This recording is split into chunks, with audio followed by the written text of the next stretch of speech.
Good morning, everyone. Jim Fitzpatrick, thanks so much for joining me on another edition of Inside Automotive right here at cbtnews.com. Despite initial interest and adoption, the EV market in the U.S. still faces significant challenges, and I underline that word significant, that could hinder its growth. Today, we're joined by Lauren Fix, the founder of Car Coach Reports, to share insights into what she's seen in the EV market today. She's on the front line. She's in the trenches. She knows this stuff. We rely on her to report back to us. So, Lauren, thank you so much for joining us on the show. I'm glad to be back. Thank you. Sure. So what are the most significant challenges that the EV market is currently facing in the U.S. from your perspective? Well, we've seen reports and studies from companies like McKinsey and Company, and beyond that, there are other reports that about 50% on average are saying, you know what, I bought an electric car. It sounded great. Cars are beautiful. It's not the product. The product is fantastic. The problem is all of the other things that go along with that. And so 50% of people are saying, I'm not going back. And there's a lot of limitations: the cost of insurance, the cost of the vehicle, the fact that the tires need to be replaced once a year. Nobody talks about that. Do I have to charge at home? That's a small problem too. So if you have level 2 at home, that's great. But if you don't, and remember, 67% of America has a garage. Right. The rest don't. And so they're forced to use public charging. Yeah, no question about it. And it's really, it's more expensive to get an EV than it is to get an ICE vehicle, right? That's another concern that consumers have. Right. The average price of an electric vehicle is $66,000. Yes, you can buy a Kona EV or a Nissan Leaf for substantially less, or you could buy a used car. But the average price of a new ICE engine, internal combustion, not a hybrid sort of, are in that mix, brings it up to about $49,000. Right. So that difference alone means your insurance rates are higher. That's right. There's no question about it. And so is there a growing concern about the possible influx of EVs from China? I mean, we hear a lot about that they're going to be building they're building very inexpensive EVs that could flood the U.S. market. What's your take on that? Well, as a World Car of the Year juror, we had the opportunity to drive the MG, which is built by SAIC. So they're using a British brand. We've seen other brands. We've driven the Suzukis and so forth. So what China has done is they want the market. And that's how they push this electric vehicle mandate. Actually, there's some very interesting things to go with that. So they decided to build plants in Mexico because of the USMCA. They're thinking, we'll build them in Mexico, just bring them right across the border, open up a bunch of dealers and let people buy them online, and we will literally lowball the prices so low that we're going to hurt all the other manufacturers who are producing this. And this is proof in the pudding by looking at Europe. That's exactly what's happening. All these Chinese brands are coming in, and it's hurting Germany and Europe and their ability to sell vehicles. What is interesting, and no one talks about this, is while we're all talking EVs, in Russia, electric vehicles don't make sense because it's so much colder. So China is 100% the supplier of all Russian cars. They made a deal with the Russian government. Their sales of internal combustion engine vehicles is up 200%. Oh, wow. The price is low, wow. and they own the market. Wow, which is what they're going to try to do here. Yeah, very interesting.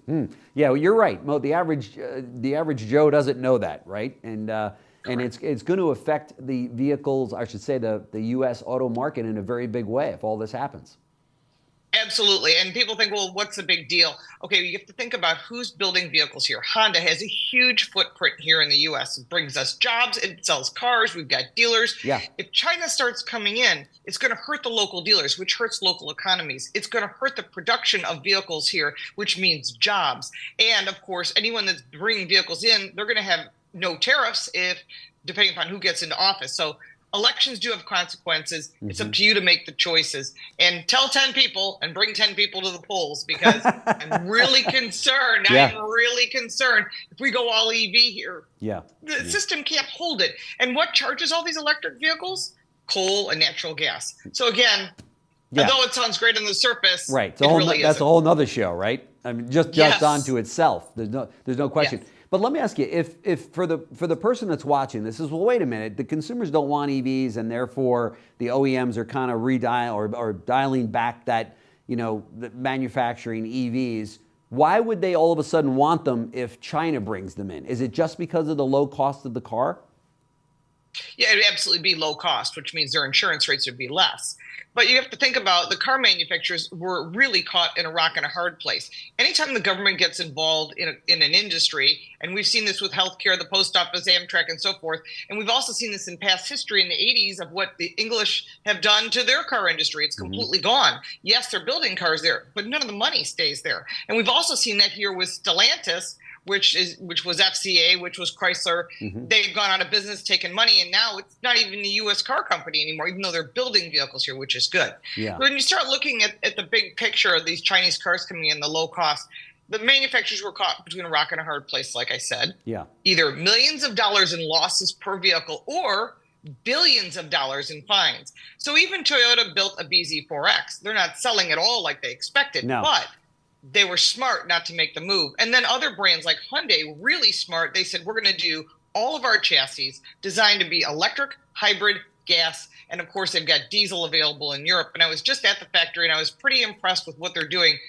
Everything they make is like Legos. They put it together in such a way so that whenever things change, the tides shift based on governments. They're going to be prepared for that. That is fantastic. Wow, that's just genius for sure. Yeah. So how do you foresee the balance between EV and ICE vehicles in the markets evolving over the next decade? You kind of mentioned a few factors, but what does the next 10 years look like from your perspective? Okay, what I see is electric vehicles are not going to be 50% of the marketplace. They will always be available, and they should be available. If you want to buy a Tesla or you want to buy, a Kia hybrid, an EV, an EV6, go buy it. Yeah. You should be able to buy that. And then maybe it's your second car or your first car. Everyone's got a different lifestyle. So you should be able to have those choices, which is what America's always been about. But what I see down the road is I see something coming back, and I kind of chuckle with my friends. I'm part of this automotive brain trust. And we always kind of laugh that, remember diesel in the 70s? Everyone said, it's terrible. They disappeared. Came back in 2000. Yeah. Everybody loved it. I have a diesel SUV, and I'm not getting rid of it. It's a 2016, the last of the last. But in Europe, they're doing diesel hybrid, 70 miles to the gallon. Oh, my gosh. Now, if they brought that here to the U.S., that's a winner all day long. Yeah. You get the best of everything. You get diesel. You get long-distance gene fill-up. You get the hybrid electric when you want it. Yeah. And it gives you that high MPGs. And I think consumers would really want that. Now, we don't have that here. Again, it depends upon who's in office and what they're willing to listen to. Sure. And I don't get involved in politics as far as anything in Washington. But if consumers want it, and they start talking to manufacturers, you're going to start seeing it reappearing. That's right. That's right. And many of the dealers that I talk to, we'll talk about OEMs that have kind of forced these EVs, down the throats of car dealers over the last couple of years. Although OEMs are dialing that back. So we'll talk about it, and they'll say, well, it's really not the OEM to blame as much as it is the government that says this is our mandate. You've got to build these vehicles. And I think the average consumer doesn't realize that. They don't realize that the government is breathing down the backs of these OEMs and saying, hey, this is the way it shall be. And the consumer is going, yeah, not so fast. We don't want these at this rate, right? Right. And I think what's going to happen is the cost of used cars is going to go up depending upon who gets elected. If Kamala Harris gets elected, there's going to be a push for a mandate for electric vehicles, especially with her vice president being announced. They're going to be heavy-handed on pushing this to the states. Now, we do know once California will push harder, that we know the 17 other states will follow, New York, Connecticut, and so forth. However, we've got the Chevron mandate, which got turned over by the Supreme Court. So there will be some legal cases. But car manufacturers are smart. They're not going to build a car for each state. They're going to build a car for the entire country. Right. Either this is what we have to offer or we don't have to offer. Right. And I think down the road, what you're going to see is less electric vehicles being sold, a good mixture of vehicles. People have different needs, but pushing this mandate to consumers and consumers pushing back is a huge statement to the U.S. economy that people are saying, you know what, this doesn't work for me. I may just keep what I have, like myself. I'm going to keep what I have. I'm going to wait till the next administration comes in and has a brain and realizes that consumers are allowed to make choices. Don't push something on us that we don't want. And sadly, the dealers take the hit. They're forced to purchase an X amount of vehicles that sit on lots. I don't care where you live across the country. I travel a lot, more than half the year, and I drive by dealer lots all the time. And sometimes I'll stop in. Yeah. A Volkswagen dealer, if you show any interest in an electric vehicle, they're very excited to get it off their lot, but they're not selling. I can't Right. help. I can't make people buy things, and that's the bottom line. And sadly, what you're seeing is the brands, the manufacturers, need the cash flow of selling vehicles that do sell, so they can produce new product, come up with new technologies, make vehicles better, and you're seeing people, brands offering, ability for people to retire early, cutting back on what's available. Oh, yeah. And that hurts consumers. Yeah, for sure, for sure. What do you think it would take for the U.S. market to say, okay, we're open to EVs, we'll drive EVs, we'll buy EVs, and that will be our car of choice? Is it the infrastructure? Is it the cost of the car? What are those factors? What has to all line up in order for consumers to come around at the rates that the government and the OEMs would like to see? I don't think it's possible, to be honest. I'll state that up front. The electric infrastructure is a huge problem. Our grid is completely outdated. They took over $8 billion of tax dollars, that's your money and mine, to put in electric charging stations. They've built 7 as of today. Right. That's a very expensive per charger fee. But I mean, assuming that the infrastructure somehow got put in the next few years, it'd be decades. Decades. But do you think even that would do it? I think the problem is the charge time. And you saw during the winter in Chicago where people had Teslas and other electric vehicles plug in, and they sat in their cars because there was no place to go. Early morning, everyone wants to get charged up and go to work. Sure. And the vehicles weren't taking the charge because it's so cold. And so they abandoned the vehicles. That was a huge statement. Now, I live in Buffalo, New York. We had the same problem here. We had a blizzard during Christmas the year before last, and people were abandoning their vehicles and just like, I'm done. And we've seen a big problem with that because that spreads like wildfire. Oh, Negative of course. Word spreads like wildfire, TikTok. Unfortunately. Just put it on TikTok. And so for consumers, they've decided, okay, I bought an electric car. I love my fill in the blank, whatever it is. There's a lot of great choices. Sure. The problem they're finding is the charging. Okay, we fixed that. Okay, the insurance rates are high. Okay, we've lowered those. So that's going to be difficult because when there's even a fender bender, the insurance companies immediately say we're going to total the car because they don't want to have a problem with a cell that bursts and potentially a fire or some other thing going wrong because you can't see it. So that's why insurance rates are high on electric vehicles, is because one little door ding beyond that, they're like, yeah, we're out. And you're seeing that on all the brands. And beyond that fact is you're talking about tires. Tires wear, the vehicles weigh more, so more load, and it also does wear and tear on the roadways. And of course, you're going to start charging by the mile fees. Again, it depends on who the next administration is. We know that if the Harris administration gets in, they're going to be by the mile fees. They're going to make your gasoline powered vehicle extremely unaffordable. And I was just in the UK for a Goodwood Festival of Speed, and I got a chance to speak with some really high end people in the auto industry. Very interesting. What they do is they charge a fee for people that own gasoline powered vehicles. It's about $4,000 a year, even if it's used.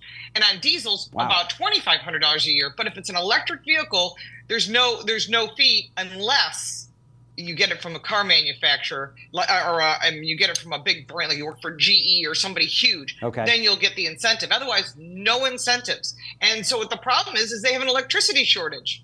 And so people that have EVs are getting rid of them, and they're having a heck of a time selling them. Oh, I bet. And that's going to happen here on a different scale. Yeah, I bet, for sure.